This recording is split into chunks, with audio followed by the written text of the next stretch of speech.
छत्तीसगढ़ रे 36 नक्सल निपात। छत्तीसगढ़ रे सुरक्षा कर्मी एवं नक्सल मध्य गुली विनिमय। ए घटना रे 36 नक्सल निपात होइचंती। शुक्रवार दंतेवाड़ा नारायणपुर जिला सीमा रे पुलिस एवं नक्सल मध्य होइतिला सांघातिक गुली विनिमय।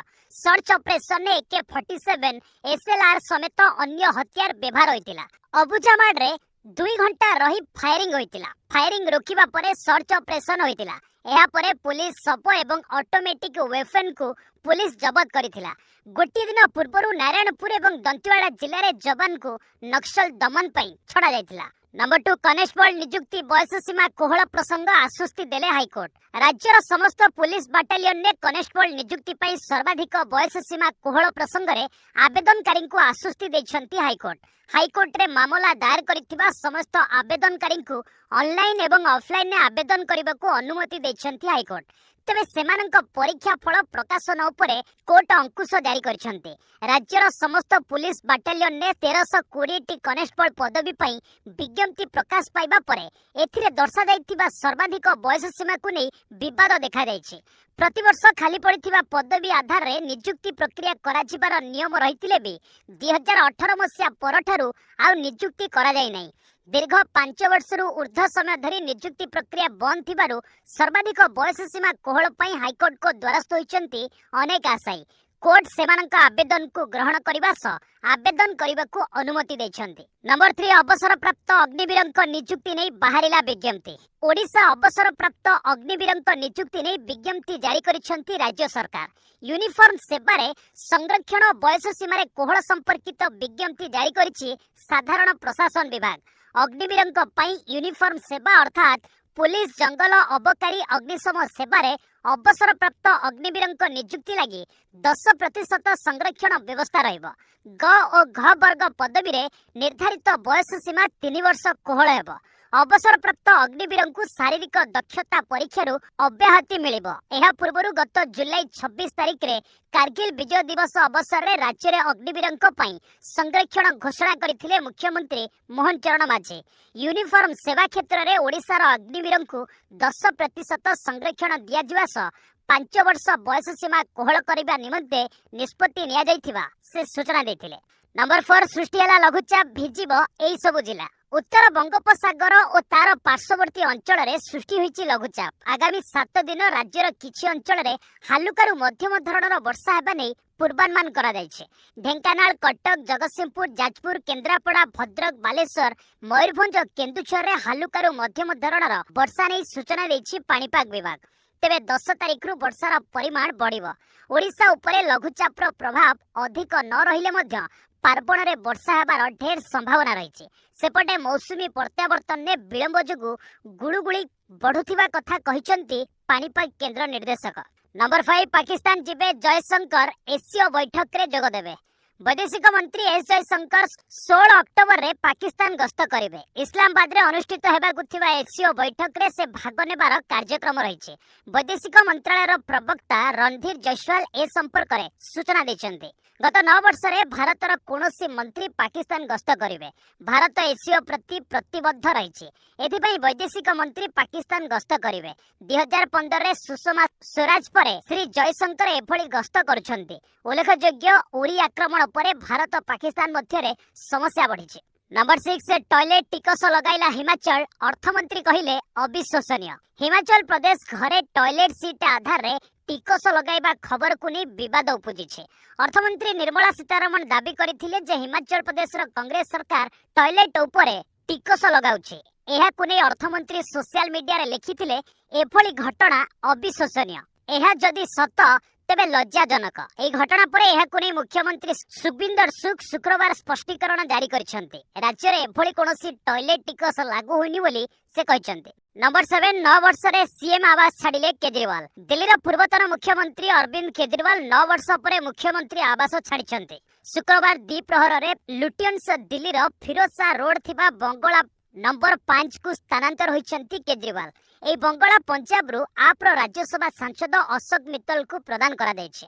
केजरीवाल निज पत्नी सुनीता केजरीवाल माता पिता एवं 2 संतानक सह शिफ्ट होइछंती।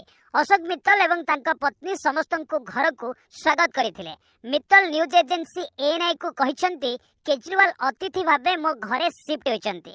सेप्टेम्बर 17 रे केजरीवाल मुख्यमंत्री पदरु इस्तीफा देथिले। नंबर 8 मंत्रालय बिल्डिंग रु डेइले महाराष्ट्र विधानसभा उपवाचस्पति। महाराष्ट्र विधानसभा उपवाचस्पति नरहरि झिरबल शुक्रवार मंत्रालय तृतीय महलारू डेई पड़िथिले। एहासह विधायक हीरामन खोस्कर मध्य डेइथिले। तेबे काम चलिथिबा जोगु बिछा जाइथिबा जालरे सेमाने ठाकिबारु सेमानक जीवन बंची जाइथिला। पुलिस सेमानंकु उद्धार करिथिला। गिरबलकर बेकरे आघात लागिछि। धनगढ़ समाज को एसटी मान्यता देबाकु नै झिरबल विरोध करुथिले। नंबर 9 एमसीडी स्टैंडिंग कमिटी निर्वाचन उपरे रोक लगाइले सुप्रीम कोर्ट। सुप्रीम कोर्ट शुक्रवार दिल्ली नगर निगम स्टैंडिंग कमिटीर 6 सदस्यंक निर्वाचन प्रक्रिया उपरे आपत्ति जताइछन्ति। कोर्ट उपराज्यपाल बीके सक्सेनांक एमसीडी एक्ट धारा 487 रो व्यवहार को नै प्रश्न उठाइछन्ति। कोर्ट गणतांत्रिक प्रक्रिया रे एलजी को दखल अंदाजी एवं मेयर शैली ओबराई को नजर अंदाज करने को नहीं मध्य प्रश्न उठाइछन्ति। जस्टिस पीएम नरसिंहा एवं जस्टिस आर महादेवन खंडपीठ सामने एलजी पक्षर वरिष्ठ वकील संजय जैन हाजर होते।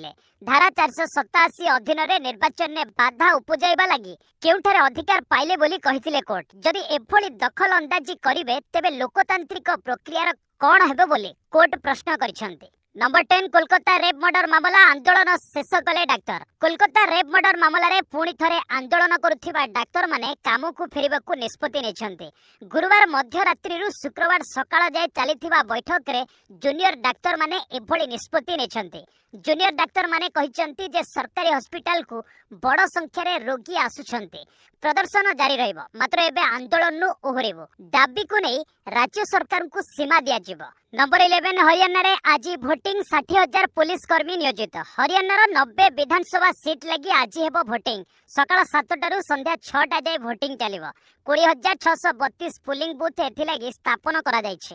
एथि लगी पुलिंग टीम ईवीएम और वीवीपैट मशीन नै बूथ पहुंचचंती। निर्वाचन परे 8 अक्टोबर हेबो भोट गणति। बूथ गुडी करे मोबाइल मना करा जायछि। बूथ गुडी करे श्रृंखला बजाय लगी 60,000 पुलिस कर्मी नियुक्त होइतिबा हरियाणा डीजीपी कहचंती। नंबर 12 तिरुपति लड्डू विवाद एसआईटी गठन नहीं सुप्रीम कोर्ट को निर्देश। आंध्र प्रदेश श्री वेंकटेश्वर स्वामी मंदिर लड्डू रे पशु चर्बी मामलार शुक्रवार शुणाणी करिसेंती सुप्रीम कोर्ट।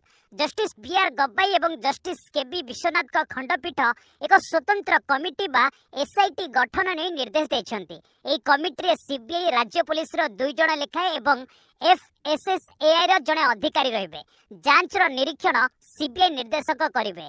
1 अक्टोबर रे आंध्र पुलिस रो एसआईटी जांच को रोक लगाइथिले कोर्ट। केंद्र सरकार पक्षरु सॉलिसिटर जनरल तुषार मेहता, राज्य सरकार पक्षरु मुकुल रोहतगी एवं तिरुपति मंदिर तरफरु सिद्धार्थ लुथरा एवं कपिल सिबल हाजर होइतिले। नंबर 13 मुड्डा जमी दुर्नीति मामला सिद्धरमैया विरोध में प्रमाण नष्ट अभियोग। कर्णाटक मुख्यमंत्री सिद्धरमैया समस्या बढ़ुची। एबे तांको विरोध में आसीछि नुआ अभियोग। मुड्डा जमी दुर्नीति मामला रे से प्रमाण नष्ट करिथिबा अभियोग आसीछि। प्रदीप कुमार नामक जड़े व्यक्ति ईडी को चिठी लिखि एभली अभियोग आनिछन्ते।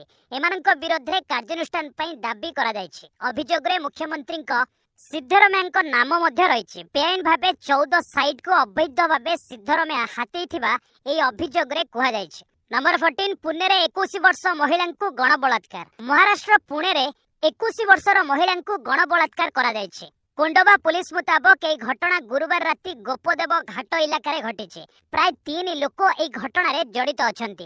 यह घटनार खबर शुक्रवार सकाळ 5टारे पुलिस को दिया जायतिला।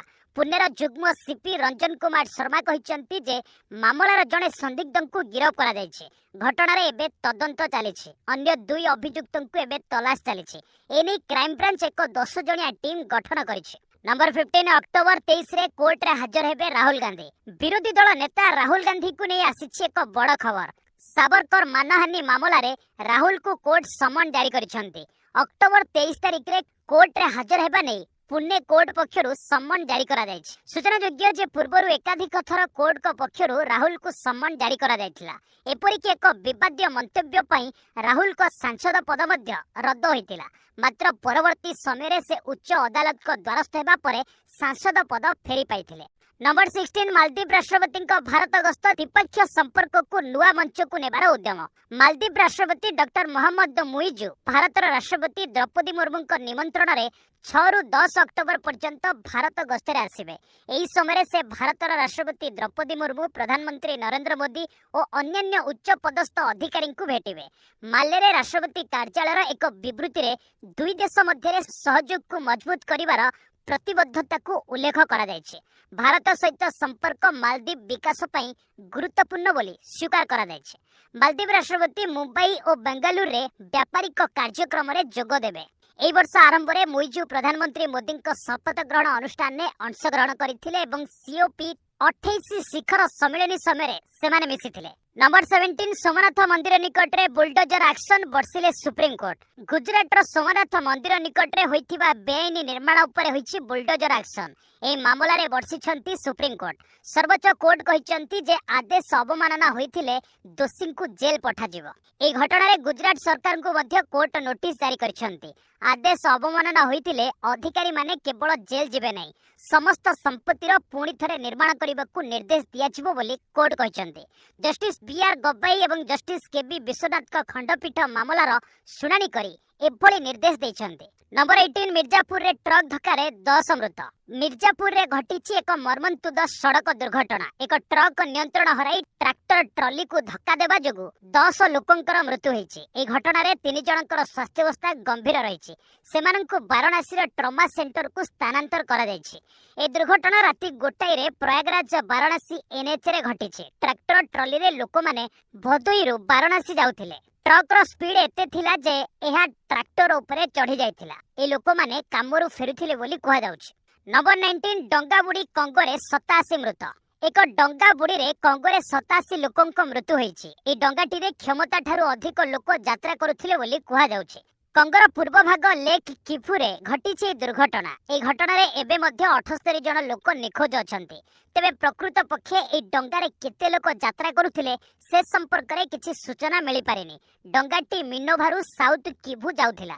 तेबे प्रबल ढेउ न संभाली पारे किटुकु बंदररू 700 मीटर दूर रे एहा बुड़ी जाइथिला। नंबर 20 808 पॉइंट खसिला सेंसेक्स। इरान इस्राएल युद्ध आशंका देशर पुंजी बजार उपरे रहिछि। एथि जोगु शुक्रवार देशर पुंजी बजार रे बड़ धरणर ह्रास परिलक्षित होइछि। सेंसेक्स 808 पॉइंट ह्रास होई 81688 स्तर को खसिछि। सेही बळी निफ्टी 200 पॉइंट निम्न रे रही 25049 स्तर को खसी आसिछि। निवेशक शेयर बिक्री करबा जोगु बजार 5 लाख कोटी टंका खसिछि। शुक्रवार देशर पुंजी बजार रो बजार पुंजी 460 लाख कोटी टंका स्तर रे रहितिला।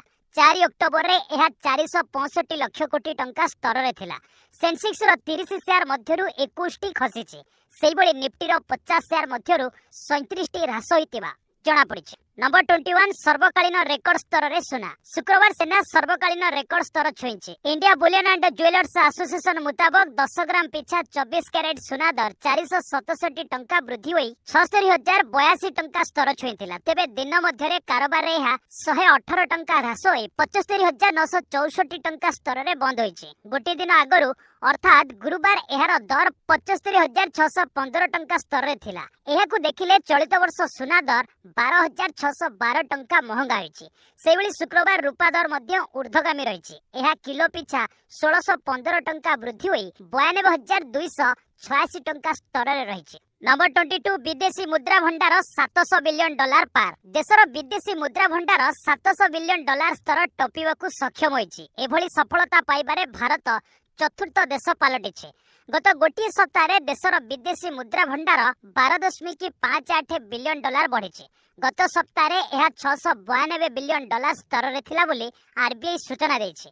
देशर विदेशी मुद्रा भंडार रे फॉरेन करेंसी आसेट मूल्य 616 बिलियन डॉलर रही। सेही बोली 95 बिलियन डॉलर गोल्ड रिजर्व रखिछि देश। नंबर 23 साइबर ठकेईर मुकाबिला करिवो DOT। साइबर ठकेईर मुकाबिला करबाकू टेलीकॉम विभाग अंटा भिड़िछि। जाल कॉल गुडी को बंद କରିବାକୁ ଏକ କେନ୍ଦ୍ରୀୟ ବ୍ୟବସ୍ଥା ଆଣିବାକୁ ଡିଓଟି ଯୋଜନା ରଖିଛି।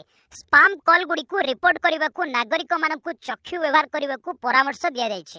ଭାରତୀୟ ଫୋନ୍ ନମ୍ବର ଥିବା 45 ଲକ୍ଷ ଅନ୍ତର୍ଜାତୀୟ କଲ୍କୁ ନୂଆ ପଦକ୍ଷେପ ଦ୍ୱାରା ବ୍ଲକ୍ କରିଛି ଡିଓଟି। ବଢୁଥିବା ବିପଦର ମୁକାବିଲା ପାଇଁ ଟେଲିକମ୍ ସେବା ପ୍ରଦାନକାରୀଙ୍କ ସହଯୋଗରେ ଏଭଳି ବ୍ୟବସ୍ଥା ପ୍ରଚଳନ କରାଯାଇଛି, ଯାହାଦ୍ୱାରା ଗ୍ରାହକଙ୍କ ନିକଟରେ ପହଞ୍ଚିବା ଆଗରୁ ଜାଲ୍ କଲ୍ ଗୁଡ଼ିକୁ ଚିହ୍ନଟ କରାଯାଉଛି। ନମ୍ବର 24 ସେପ୍ଟେମ୍ବରରେ ବଢ଼ିଲା ସାଦା ଥାଳି ଦର। ସେପ୍ଟେମ୍ବର ମାସରେ ଦେଶରେ ସାଦା ଥାଳି ଦର ବୃଦ୍ଧି ହୋଇଛି। ତେବେ ଏହି ଅବଧିରେ ଆମିଷ ଥାଳି ଦର 2% ହ୍ରାସ ହୋଇଛି। ପନିପରିବା ଦର ବଢ଼ିବା ଯୋଗୁଁ ସାଦା ଥାଳି ଦର ବଢ଼ିଛି। ଏହି ସମୟରେ ପିଆଜ, ଆଳୁ ଏବଂ ଟମାଟୋ ଦର ଯଥାକ୍ରମେ 53%, 50% ଏବଂ 18% ବୃଦ୍ଧି ହୋଇଛି।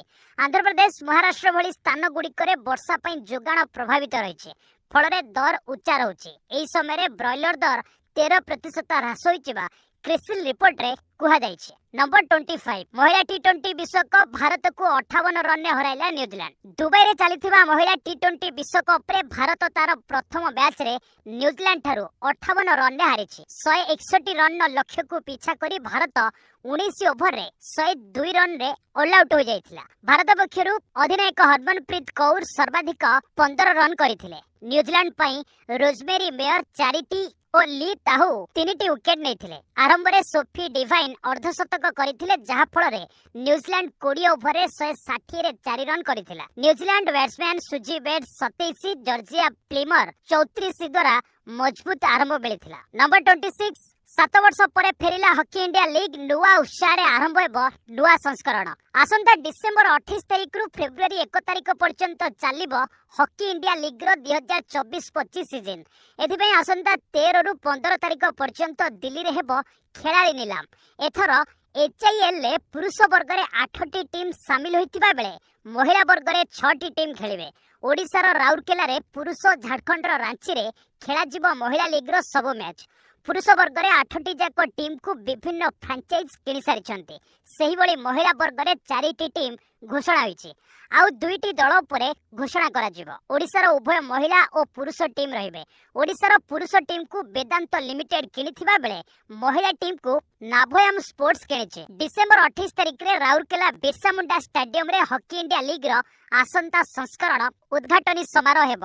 ଆଉ ଫେବୃଆରୀ 1 ତାରିଖରେ ଏଠାରେ ପୁରୁଷ ଟିମ୍ର ଫାଇନାଲ ଖେଳାଯିବ। ସେହିପରି ମହିଳା ଲିଗ୍ର ଫାଇନାଲ ଜାନୁଆରୀ 26 ତାରିଖରେ ରାଞ୍ଚିରେ ଖେଳାଯିବ। ନମ୍ବର 27 ପାକିସ୍ତାନ କ୍ରିକେଟରଙ୍କ ଆର୍ଥିକ ସଙ୍କଟ 4 ମାସ ହେଲା ଦରମା ମିଳିନି। ପାକିସ୍ତାନ କ୍ରିକେଟ ବୋର୍ଡ PCBରେ ବିବାଦ ଶେଷ ହେବାର ନାଁ ଧରୁନି। ପାକିସ୍ତାନର ଅନେକ ତାରକା ଖେଳାଳିଙ୍କୁ ଗତ 4 ମାସ ଧରି ଦରମା ଦିଆଯାଇ ନାହିଁ।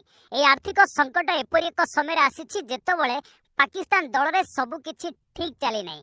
ଗତ 1 ବର୍ଷ ଧରି ICC ଟୁର୍ଣ୍ଣାମେଣ୍ଟରେ ଦଳର ପ୍ରଦର୍ଶନ ଖରାପ ରହିଛି। ଖେଳାଳିଙ୍କ ଦରମା ବିଳମ୍ବ ହେତୁ PCBର ଆର୍ଥିକ ପରିଚାଳନା ଏବଂ ସ୍ଥିରତା ଉପରେ ଗୁରୁତର ପ୍ରଶ୍ନ ଉଠିଛି। ଅନ୍ତର୍ଜାତୀୟ ଟୁର୍ଣ୍ଣାମେଣ୍ଟ ପାଇଁ ପ୍ରସ୍ତୁତି ହେଉଥିବା ବେଳେ ଏହା ଦଳର ମନୋବଳ ଉପରେ ସମ୍ଭାବ୍ୟ ପ୍ରଭାବକୁ ନେଇ ଚିନ୍ତା ବଢ଼ାଇଛି। ବାବର ଆଜମ, ମହମ୍ମଦ ରେଜୱାନ ଏବଂ ସାହିନ ଆଫ୍ରିଦିଙ୍କ ସମେତ ଦଳର ଖେଳାଳିଙ୍କୁ ଜୁଲାଇରୁ ଅକ୍ଟୋବର 2024 ପର୍ଯ୍ୟନ୍ତ ଦରମା ପ୍ରଦାନ କରାଯାଇ ନାହିଁ। ଖେଳାଳିମାନେ ବାରମ୍ବାର PCBକୁ ମନେ ପକାଇ ଦେଇଛନ୍ତି, କିନ୍ତୁ ସେମାନଙ୍କର ବକେୟା ଦରମା କେବେ ଦିଆଯିବ ତାହା ଏପର୍ଯ୍ୟନ୍ତ ସ୍ପଷ୍ଟ ହୋଇନାହିଁ। ଏହି ଆର୍ଥିକ ଚାପ ଖେଳାଳିଙ୍କୁ ଏକ କଠିନ ପରିସ୍ଥିତିରେ ଛାଡ଼ି ଦେଇଛି। ସେମାନଙ୍କ ପ୍ରଦର୍ଶନ ଉପରେ ପ୍ରଭାବ ପକାଇଛି। କେବଳ ପୁରୁଷ ଦଳ ନୁହେଁ, ପାକିସ୍ତାନ ମହିଳା କ୍ରିକେଟ ଦଳ ମଧ୍ୟ 4 ମାସର ବେତନ ବକେୟା ରହିଛି। ପାକିସ୍ତାନ ମହିଳା କ୍ରିକେଟ ଦଳ ବର୍ତ୍ତମାନ ମହିଳା ଟି20 ବିଶ୍ୱକପ୍ରେ ଅଂଶଗ୍ରହଣ କରୁଛି ଏବଂ ଗୁରୁବାର ଏହା ଶ୍ରୀଲଙ୍କାକୁ ପରାସ୍ତ କରିଛି। Number 28 BCCI anti corruption unit ମୁଖ୍ୟ ହେଲେ ଶରଦ କୁମାର। ଅବସରପ୍ରାପ୍ତ IPS Sharad Kumar BCCI anti corruption ୟୁନିଟର ମୁଖ୍ୟ ଭାବେ ନିଯୁକ୍ତ ହୋଇଛନ୍ତି। ଶରଦ 4 ବର୍ଷ NIର ମୁଖ୍ୟ ଭାବେ କାର୍ଯ୍ୟ କରିଛନ୍ତି। ଉତ୍ତରପ୍ରଦେଶର ବରେଲି ନିବାସୀ 68 ବର୍ଷୀୟ ଶ୍ରୀ କୁମାର ଅକ୍ଟୋବର 1ରୁ BCCIରେ କରାଯାଇଛି। BCCIର ଆଣ୍ଟି କରପ୍ସନ ୟୁନିଟ ମୁଖ୍ୟ କରାଯାଇଛି। ସେ 3 ବର୍ଷ ଯାଏ ଆଣ୍ଟି କରପ୍ସନ ୟୁନିଟର ମୁଖ୍ୟ ଭାବେ କାର୍ଯ୍ୟ କରିବେ। ସେ ହରିୟାଣା କ୍ୟାଡର 1979 ବ୍ୟାଚ୍ IPS। ସେ ହରିୟାଣା କ୍ୟାଡର ପୂର୍ବ IPS ଅଧିକାରୀ କିକି ମିଶ୍ରାଙ୍କର ସ୍ଥାନ ନେବେ। ନମ୍ବର 29 KKRରେ ରିଟେନ୍ ହେବାକୁ ଥିବା ପ୍ରଥମ ଖେଳାଳି ହେବା ଉଚିତ ଶ୍ରେୟସ ଆୟାର କହିଲେ ମହମ୍ମଦ କେବ୍। इंडियन प्रीमियर लीग 2025 मेगा निलामी पूर्व कोलकाता नाइट राइडर्स केकेआर दल में अनेक रिटेन ऑप्शन रही। दल में allrounder Andre Russell, Sunil Narine, Phil Salt, Rinku Singh, Varun Chakravarthy और अनकैप्ड हर्षित राणा मध्यरु काहाकू रिटेन करने को चिंता करिपारंती। किंतु भारतीय पूर्वतन क्रिकेटर मोहम्मद कैफ कहिसंती जे दलर अधिनायक श्रेयस अय्यर हेबाकू थिबा प्रथम खेलाड़ी हेबा उचित, तापरे अन्य खेलाड़ी मानकू रिटेन करने को भाबिबा उचित। भारतीय क्रिकेट कंट्रोल बोर्ड पूर्व मासरे आईपीएल 2025-27 खेलाड़ी नियमावली घोषणा करिथिला, जहां अनुसार प्रत्येक फ्रांचाइज को रिटेन और राइट टू मैच कार्ड व्यवहार करी अंततः 6 खेलाड़ी को रिटेन करने को अनुमति दिया जायछि। एही तालिकार सर्वाधिक 5 कैप्ड खेलाड़ी और 2 अनकैप्ड खेलाड़ी रही पारिबे। नंबर 30 मोहम्मद शमी ऊपर गंभीर अभियोग आनिले पत्नी हसीन जहां। भारतीय तारका बोलर मोहम्मद शमी ऊपर गंभीर अभियोग लगाइछंती पत्नी हसीन जहां। झियो आयरांक पासपोर्ट नुआ करने को सामी सहयोग करिनथिबा अभियोग करिसंती हसीन। तांको पासपोर्ट अवधि शेष हो जाइथिबारु नुआ करबा लागि सामीको दस्तखतर आवश्यकता रहितिला। एथिलागी आयरा निकटरे क्रिकेटर को भेटिबा को जाइथिले, हेले सामी दस्तखत करिनथिबा हसीन अभियोग करिसंती। ए अभियोग मध्यरे सामी एबे नेशनल क्रिकेट एकेडमी रे रिहाब करुछंती एवं शीघ्र क्रिकेट मैदान को फेरिबे बोली आशा करा जाउछि। बस आज पे इट रखिबा, पुणी ने आसीबे लेटेस्ट अपडेट। से पर्यंत विदाय नउछि।